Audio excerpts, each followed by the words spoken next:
are so many history lessons to explore right here in our own state, especially when it comes to Black history. The outdoorsy diva, Lauren Gay, is here to share 5 great places to visit during Black History Month. So welcome to the show. It's always so great to have you here. Thanks, Janelle. Yeah, so let's talk about it because there are so many great places in our own state. So where should we start? Amelia Island? So Amelia Island has the American Beach A.L. Lewis Museum, and this history is really important. So A.L. Lewis was the first Black millionaire in the state, and he got together with the African American Life Insurance Company.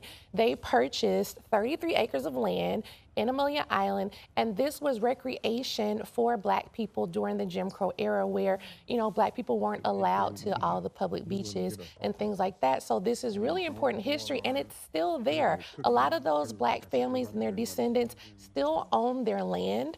And so you can take a Black history tour, or you can visit the museum to learn more about it and actually walk around, see the placards. It's a really, really neat experience. Yeah, that sounds amazing. Okay, we also have Biscayne National Park. So a lot of people don't know Biscayne National Park is largely the largest marine park in the national park system, and this is because of the Jones family. So they own the islands of Porgy Key, Totten Key, Old Rhodes Key. These are those northernmost Florida Key Islands, and in the 70s, developers wanted to buy it from their descendant, Sir Lancelot. He was their last living descendant. He said no, he wanted it to be preserved. So even though it's for less money, the National Park System bought it from him for $1.2 million, 277 acres, and this paved the way to eventually Biscayne becoming a national park. So you learn all this cool history on one of the boat tours to Boca Chica Key, to Boca Chica Lighthouse, and they have the pictures and they can tell you all about it.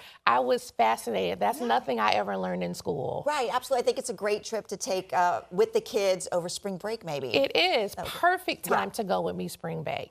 Perfect. Okay, so Fort Myers Williams School. So the Williams Academy Black History Museum. This is an old schoolhouse. They actually moved the location, originally built in 1913. And so this houses some of the really important Black history, specifically to the Dunbar community, which is the Black community there in Fort Myers. And a long time ago, it was actually known as a sundown town. So Black residents there's a city ordinance they have on record. They had to be back in their designated areas by sundown. So it was a traditionally sundown town. So it walks you from that, you know, darker beginning then into the light of the present. So it's showing you modern history, even as late as in the 2000s, of residents in Fort Myers, Black residents who've done really important work and made important contributions to the community and the country. So that is a worthwhile trip. Yeah, so that could be even a day trip. That's a great day trip. You can go there and come right on back. Perfect. Okay, so next, Fort Lauderdale.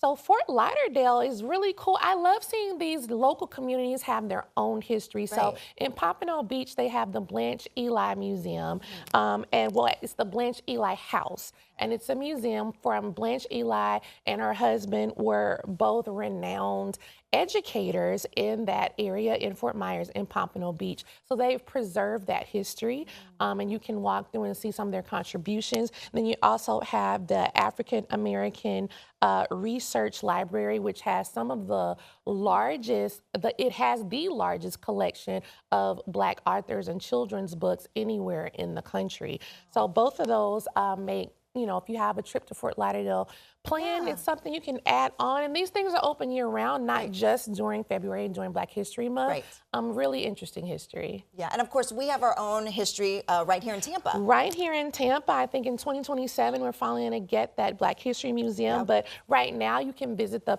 Harvey Park. You can see historic Central Avenue. They have got really great informative markers.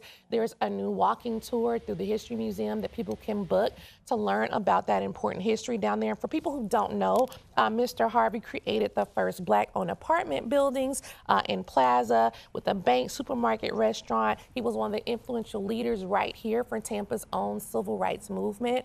So that history is preserved so well down there at that park. They've done a really, really good job. Yeah, so much history. Thank you for sharing it with us today. And if someone wants to follow you with all your travels, Where can we follow you? Of course, on Instagram, it's Outdoorsy Diva, and YouTube, Outdoorsy Diva, and website, outdoorsydiva.com. Yeah, check them all out. So much fun. All right, thank you, Lauren. Thank you.